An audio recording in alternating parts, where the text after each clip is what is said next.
మీ TV news కు స్వాగతం. ముందుగా హెడ్లైన్స్.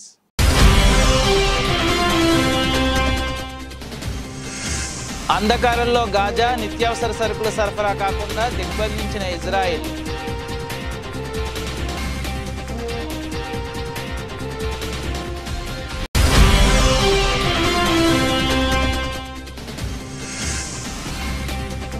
ఇజ్రాయిల్లో చిక్కుకున్న భారతీయులను రక్షించేందుకు ఆపరేషన్ అజయ్ నేడు రానున్న మొదటి విమానం.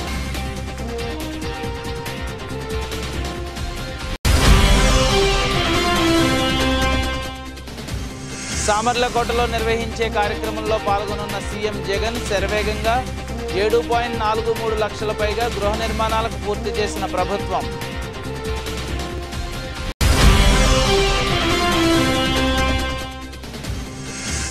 అమిత్ షాతో నారా లోకేష్ భేటీ. సీఎం జగన్ పై ఫిర్యాదు. భేటీలో పాల్గొన్న బీజేపీ తెలంగాణ, ఏపీ అధ్యక్షులు.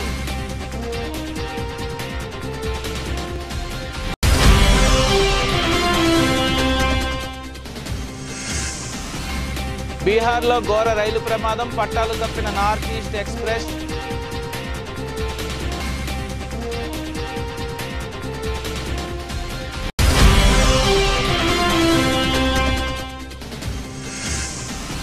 కలిసిపోయిన కోహ్లీ, నవీన్ ఉల్ హక్. స్పందించిన గంభీర్, నవీన్.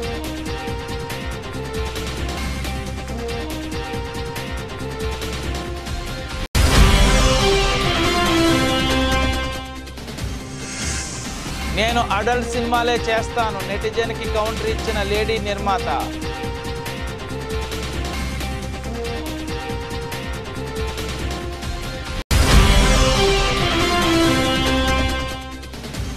లాభాల్లో ప్రారంభమైన మార్కెట్. ఫోకస్లో ఐటీ కంపెనీల షేర్లు.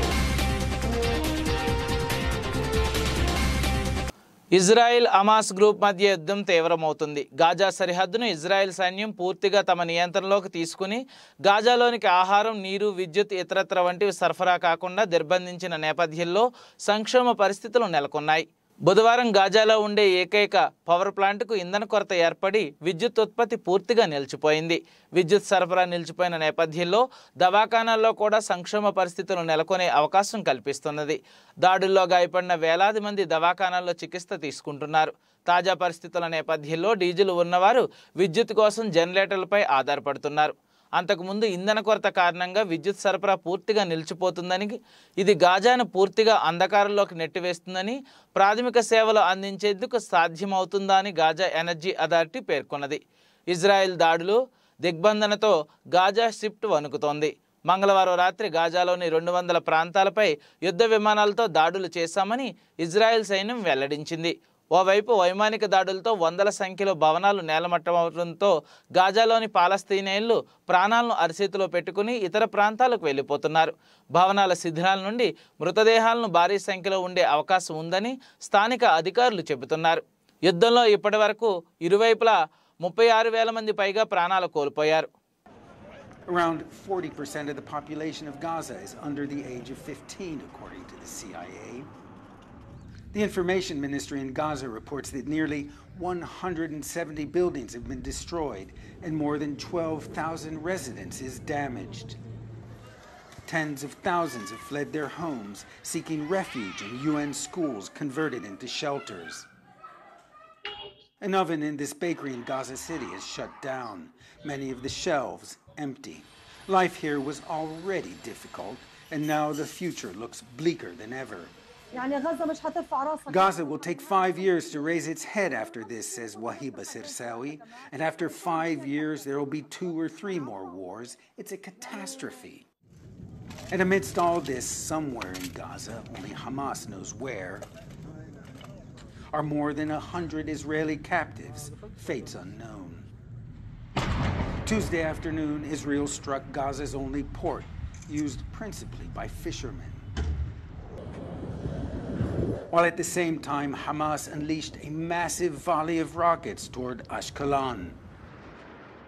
The abyss approaches.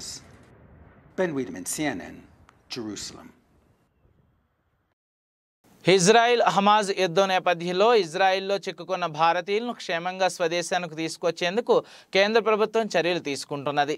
యుద్ధక్షేత్రం నుండి భారతీయులను తరలించేందుకు ఆపరేషన్ అజయ్ను ప్రారంభించింది. దీనికోసం ప్రత్యేక విమానాలను నడుపుతున్నది. భారతీయులతో కూడిన ప్రత్యేక విమానం నేడు దేశానికి చేరుకుందని అధికారులు తెలిపారు. ఇజ్రాయెల్లో 20,000 మంది పైగా భారతీయులు నివసిస్తున్నారని ముంబైలోని ఇజ్రాయెల్ కాన్సుల్ జనరల్ కోబ్జీ షోనా చెప్పారు. కాగా తమ రాష్ట్రానికి చెందిన 7,000 మంది ఇజ్రాయెల్లో ఉన్నారని, వారి భద్రతకు భరోసా ఇవ్వడానికి జోక్యం చేసుకోవాలని కేరళ సీఎం పినరై విజయ్ విదేశాంగ మంత్రి జయశంకర్కు లేఖ రాశారు. తమిళనాడుకు చెందిన వారు 80 మంది అక్కడ చిక్కుకుపోయారని సీఎం స్టాలిన్ ఆందోళన వ్యక్తం చేశారు. వారిని క్షేమంగా తీసుకురావాలని కేంద్ర ప్రభుత్వాన్ని కోరారు. ఈ నేపథ్యంలో యుద్ధ భూమిలో ఉన్న భారతీయులకు స్వదేశాన్ని తీసుకొచ్చేందుకు విదేశీ వ్యవహారాల మంత్రిత్వ శాఖ చర్యలు చేపట్టింది. ఇందులో భాగంగా ఢిల్లీలో రౌండ్ ది క్లాక్ కంట్రోల్ రూమ్ను ఏర్పాటు చేసింది. ఇజ్రాయెల్లో పరిస్థితిని పర్యవేక్షించడానికి, భారతీయులకు సహాయం అందించడానికి టెల్ అవీవ్, రమల్లా ప్రత్యేక హెల్ప్లైన్ సెంటర్లను ఏర్పాటు చేసింది.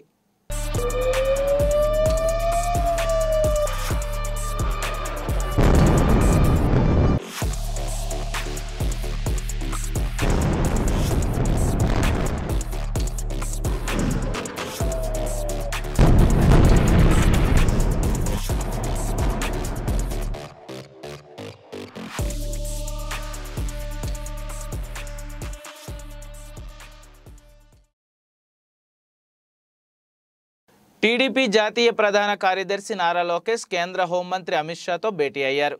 చంద్రబాబు అరెస్టు వ్యవహారాన్ని అమిత్ షా దృష్టికి తీసుకువెళ్లారు. ఏపీ సీఎం జగన్ కక్ష సాధింపు చర్యలకు దిగుతున్నారని అమిత్ షాకు ఫిర్యాదు చేశారు నారా లోకేష్. చంద్రబాబు అరెస్ట్ విచారణ పేరుతో తనను కూడా వేధిస్తున్నారని చెప్పారు లోకేష్.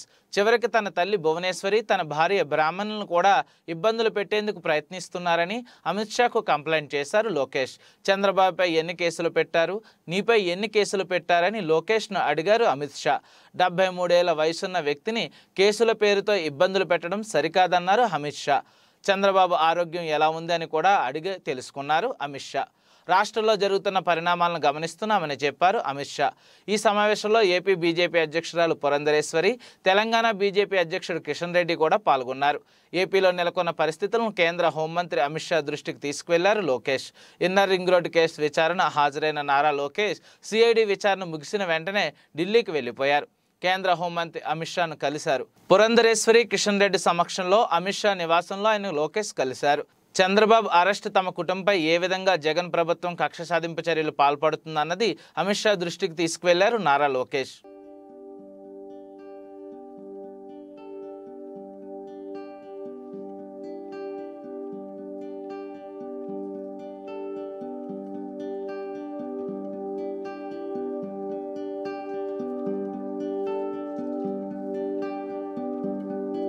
తాజాగా బీహార్లో మరో ఘోర రైలు ప్రమాద ఘటన చోటు చేసుకుంది.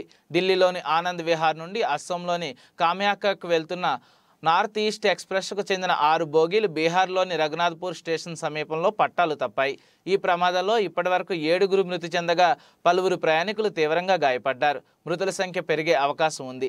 వివరాల ప్రకారం నార్త్ ఈస్ట్ ఎక్స్ప్రెస్కు చెందిన 6 బోగీలు బీహార్లోని రఘునాథ్పూర్ స్టేషన్లో సమీపంలో పట్టాలు తప్పాయి. బుధవారం రాత్రి సమీపంలో ఈ ప్రమాదం జరిగినట్లు తెలుస్తోంది. దాదాపు 21 బోగీలు పట్టాలు తప్పాయని, 3 బోగీలు పల్టీలు కొట్టినట్లు సమాచారం. ఈ ప్రమాదంలో ఇప్పటివరకు 7 మృతి చెందగా 100 మందికి పైగా ప్రయాణికులు గాయపడినట్లు తెలుస్తోంది.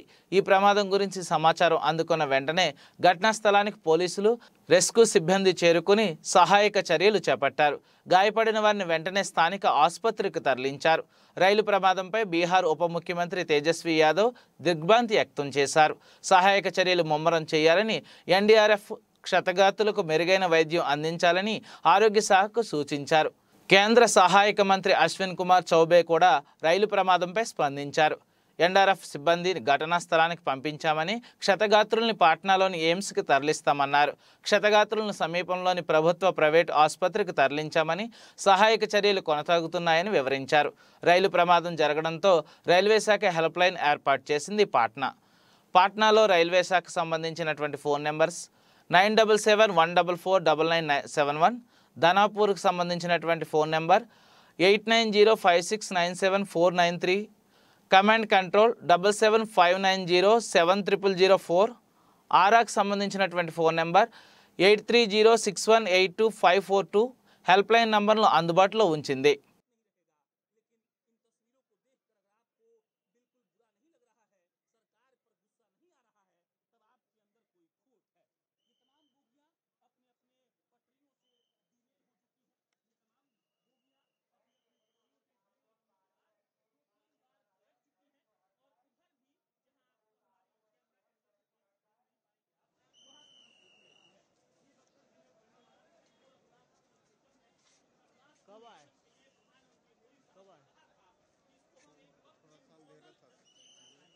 రాష్ట్ర వ్యాప్తంగా ఇలా రూపుదిద్దుకుంటున్న ఇళ్లలో పండుగ వాతావరణంలో సామూహిక గృహప్రవేశాలకు పేదలు సిద్ధమయ్యారు.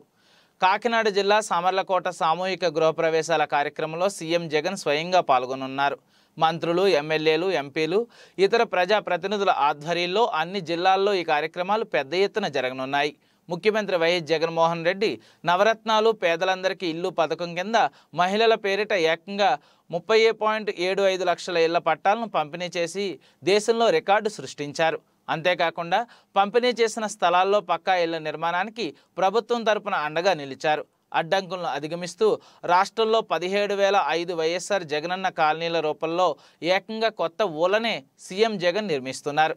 71,811.49 ఎకరాల భూమిని పేదలకు పంపిణీ చేసిన స్థలాలు మార్కెట్ విలువ సుమారు 2.5 లక్షల నుండి ప్రాంతాన్ని బట్టి 5 లక్షల పైనే ఉంటే ఈ లెక్కన స్పష్టంగా గరిష్టంగా 75,000 కోట్ల నుండి గరిష్టంగా 1.5 లక్షల కోట్ల విలువైన భూమిని పేదలకు ప్రభుత్వం ఉచితంగా పంపిణీ చేసింది. ఈ తరహాలో పెద్ద ఎత్తున భూసేకరణ చేపట్టి గతంలో ఏ ప్రభుత్వము పేదలకు పంపిణీ చేసిన దాఖలాలు లేవు. టీడీపీ ఎల్లో మీడియా దుష్ట పన్నాగాలను ఛేదిస్తూ కరోనా అడ్డంకులను అధిగమించి సీఎం జగన్ పేదల చిరకాల స్వప్నాన్ని నెరవేరుస్తున్నారు. ఇళ్ల నిర్మాణం పూర్తయ్యేసరికి ప్రతి మహిళకు కనిష్టంగా 7 లక్షలు, గరిష్టంగా 10 లక్షలకు పైగా విలువైన స్థిరాస్తిని ప్రభుత్వం సమకూరుస్తోంది.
వాసవి క్లబ్ యాదాద్రి భువనగిరి ఆధ్వర్యంలో శ్రీమతి రాయపూడి భవానీ రీజనల్ చైర్మన్ అధికారిక పర్యటన సందర్భంగా భువనగిరి శబరినగర్ అయ్యప్ప టెంపుల్ నందు సన్మానం, మహిళల పెన్షనీ పంపిణీ జరిగినది. ఈ డిస్టివిటీ 104A regional silver star KGCF regional chairperson Rayapudi Bhavani, REC Veeravelli Padmavathi, Guntur Anitha, Talampudi Pushpavathi పర్యటన సందర్భంగా విచ్చేశారు.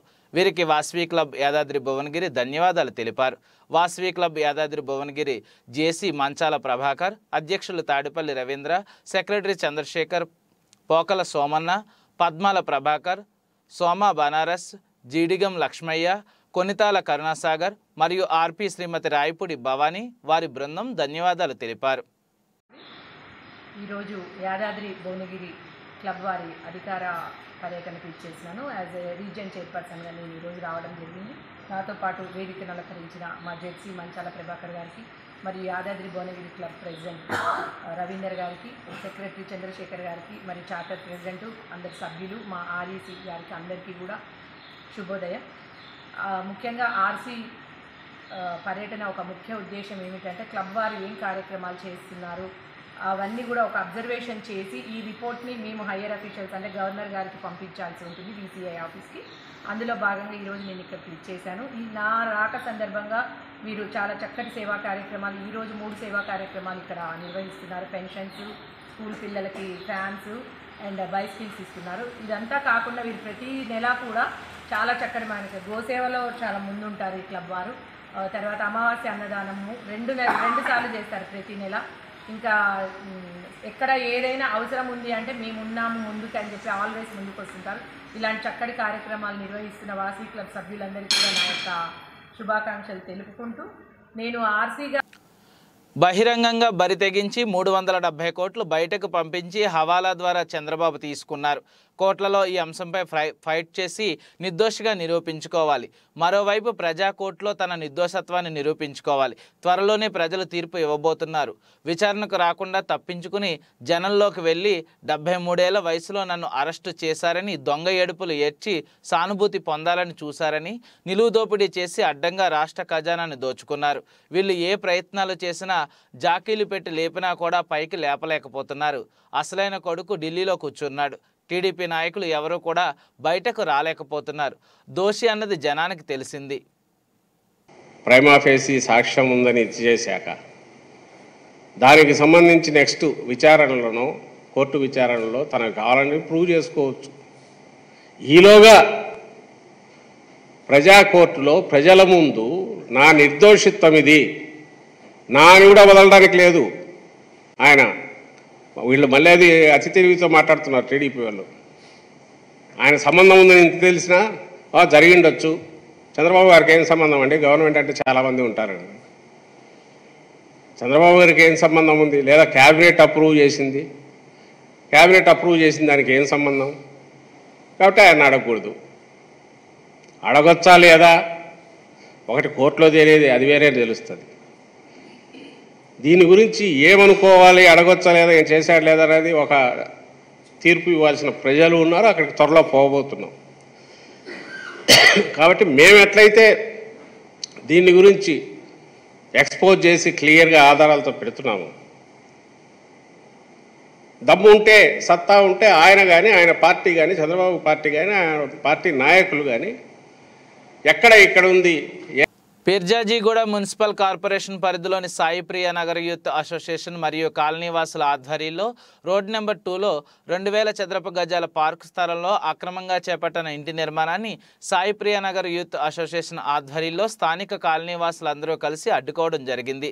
ఇటు స్థలం కాలనీ పార్క్ అని నిరూపించే ఆధారాలతో మున్సిపల్ కమిషనర్ మరియు స్థానిక కార్పొరేటర్కు ఫిర్యాదు చేయడం జరిగింది.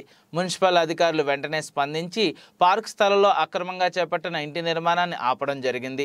ఈ పార్క్ స్థలంలో ఎటువంటి నిర్మాణాలకు అనుమతి లేదని, ఎవరైనా అక్రమంగా నిర్మాణాలు చేపడితే కఠిన చర్యలు తప్పవని హెచ్చరించారు. జై శ్రీరామ్. ఈ సాయిప్రియ కాలనీ వెంచర్ దాదాపు 200 ఎకరాలు ఉంటుంది. ఇది 1997 దాదాపు 25 సంవత్సరాల క్రితం సుగేందర్ రెడ్డి అనే పెద్ద మనిషి ఈ వెంచర్ వేసిండు.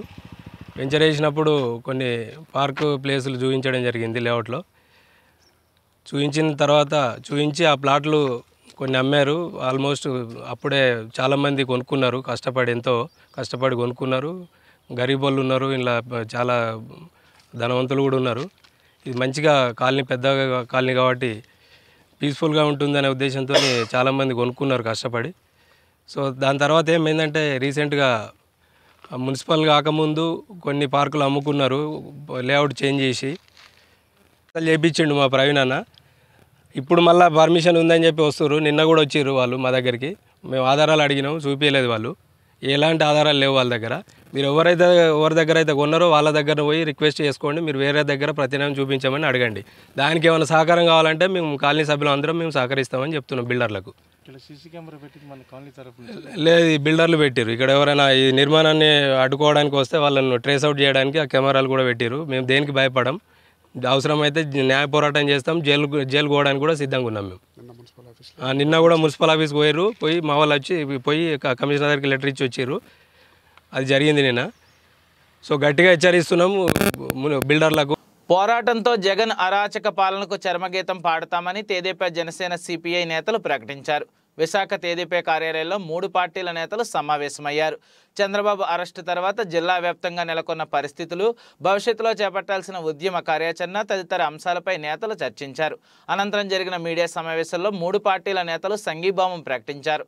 ఈ సందర్భంగా మాజీ మంత్రి ఎమ్మెల్యే గంటా శ్రీనివాసరావు మాట్లాడారు. వైకాపా ఎంపీలు ఎంవివి సత్యనారాయణ, విజయసాయిరెడ్డి, ప్రాంతీయ సమన్వయకర్త సుబ్బారెడ్డి విశాఖను దోచుకుంటున్నారని, వారి అక్రమాలపై ఉమ్మడి పోరాటం చేస్తామని జనసేన పిఎసి సభ్యులు కోన తాతారావు పేర్కొన్నారు. విశాఖలో భూములు ఆక్రమించుకుంటున్న మంత్రి ధర్మాన ప్రసాదరావు రెవెన్యూ మంత్రిగా కొనసాగుతుండటం దారుణమని సిపిఐ జిల్లా కార్యదర్శి ఎం పైడిరాజ్ విమర్శించారు. రాష్ట్రాన్ని జగన్ సర్వనాశనం చేశారని మాజీ మంత్రి బండారు సత్యనారాయణమూర్తి ఆరోపించారు. విశాఖలో టీటీడీఆర్ పేరుతో 2,000 కోట్ల అవినీతికి వైకాపా నాయకులు పాల్పడ్డారని వివరించారు. ప్రణాళికాపూర్వకంగా సాగింది. చాలా శుభపరిణామం. విశాఖపట్నం రాజకీయ చరిత్రలో ఈ కొత్త నేపథ్యం ఈ రోజు నుంచి స్టార్ట్ అవుతుందనడంలో ఎంత మాత్రం సందేహం లేదు. భవిష్యత్తులో ఏ రకంగా ఎదుర్కోవాలి ఈ అరాచక ప్రభుత్వాన్ని, ప్రజాస్వామ్యాన్ని ఎలా పునరుద్ధరించాలి. ఉత్తరాంధ్ర ముఖ్యంగా విశాఖపట్నం చాలా హుదుహుదు తుఫాను కంటే తీవ్రంగా నియంతృత్వ తుఫాను బాధితులు ఎక్కువైపోయారు. దాన్ని ఎలా ఎదుర్కోవాలన్న నేతలు ఒక గొంతుకి నొక్కుదాం,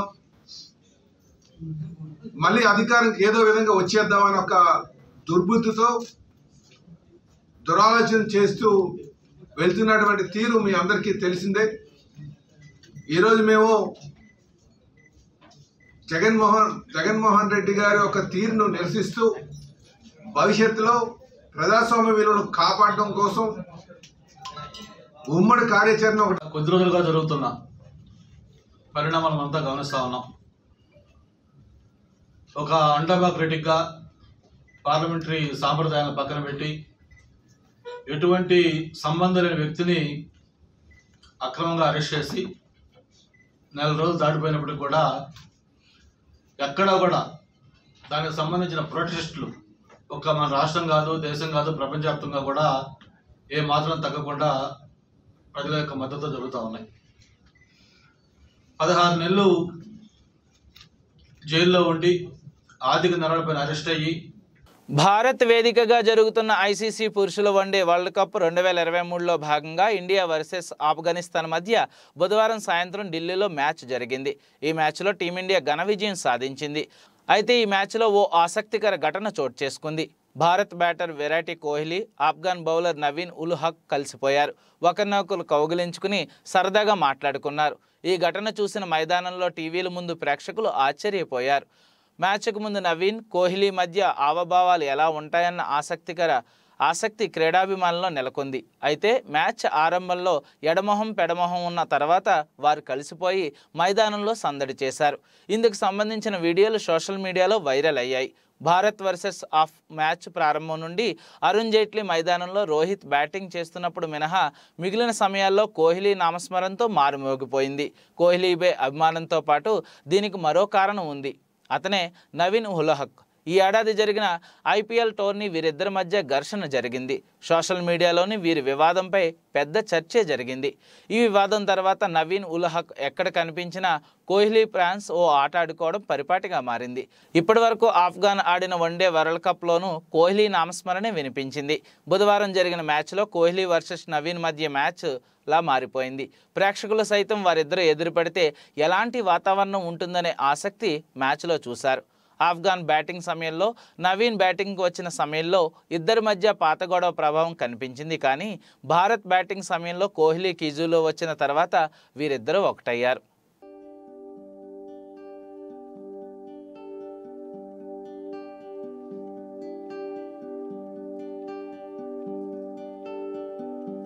బాలీవుడ్ స్టార్ ప్రొడ్యూసర్లో ఒకరైన హేక్తా కపూర్ ఒకప్పటి స్టార్ హీరో జితేంద్ర కూతురుగా సినీ పరిశ్రమలోకి నిర్మాణ రంగంలో అడుగుపెట్టింది హేక్తా కపూర్. టెలివిజన్ రంగంలో సీరియల్స్, షోస్తో బాలీవుడ్ బుల్లితెరపై తిరుగులేని నిర్మాతగా ఎదిగింది. నిర్మాతగా ఎన్నో సినిమాలను, సిరీస్ను తెరకెక్కించి సూపర్ హిట్స్ కొట్టింది. ఆల్ బాలాజీ అనే ఓ ఓటీటీ యాప్ను కూడా సంచలనం సృష్టించింది హేక్తా కపూర్. అయితే హేక్తా కపూర్ ఎక్కువగా బోల్డ్ అడల్ట్ కంటెంట్ ఉన్న సినిమాలు, సిరీస్ చేసింది.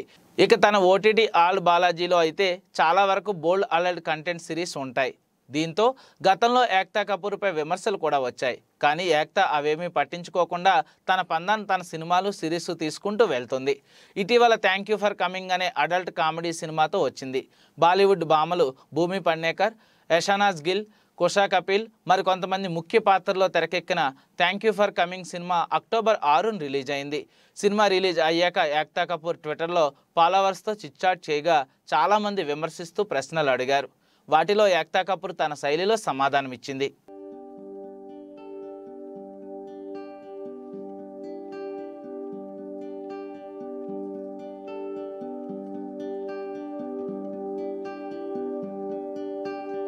దేశీయ స్టాక్ మార్కెట్లు వరుసగా మూడో రోజు తమ లాభాల ప్రయాణాన్ని కొనసాగిస్తున్నాయి.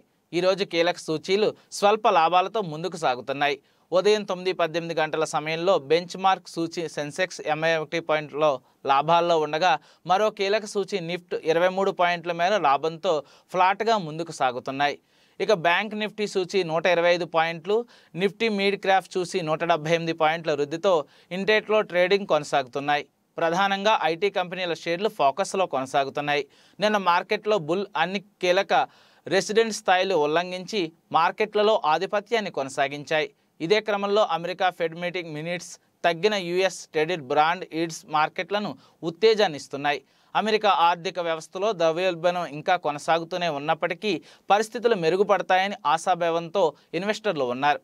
ఎన్ఏఈసీలో Hindalco, BPL, IndusInd Bank, Adani Enterprises, Axis Bank, Tata Steel, JSW Steel, NTPC, Coal India, Bajaj Auto, SBI, Tata Motors, Adani Ports, Mahindra and Mahindra, Hero Motors, ITC, Maruti, ICICI Bank, LT షేర్లు మార్కెట్లో లాభాల్లో కొనసాగుతూ టాప్ గెయినర్లుగా నిలిచాయి.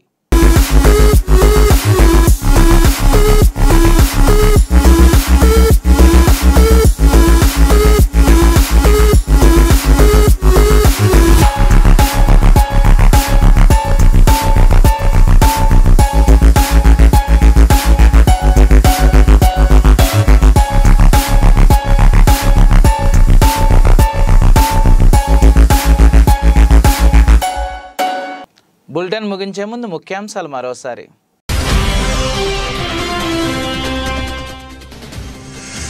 అంధకారంలో గాజా, నిత్యావసర సరుకుల సరఫరా కాకుండా దిగ్బంధించిన ఇజ్రాయెల్.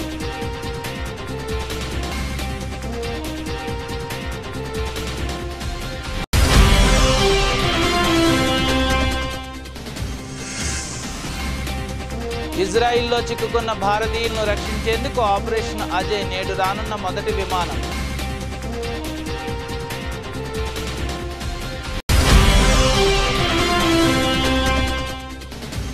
సామర్లకోటలో నిర్వహించే కార్యక్రమంలో పాల్గొనున్న సీఎం జగన్ శరవేగంగా 7.43 లక్షల పైగా గృహ నిర్మాణాలకు పూర్తి చేసిన ప్రభుత్వం.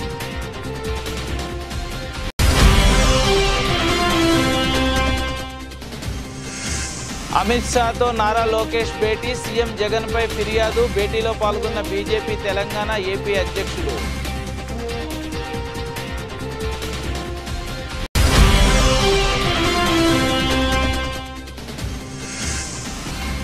బీహార్లో ఘోర రైలు ప్రమాదం, పట్టాలు తప్పిన నార్త్ ఈస్ట్ ఎక్స్ప్రెస్.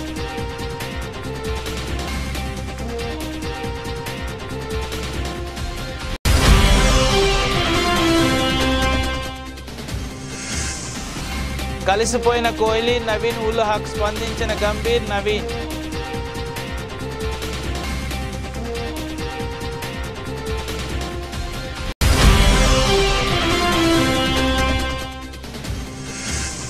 నేను అడల్ట్ సినిమాలే చేస్తాను, నెటిజన్కి కౌంటర్ ఇచ్చిన లేడీ నిర్మాత.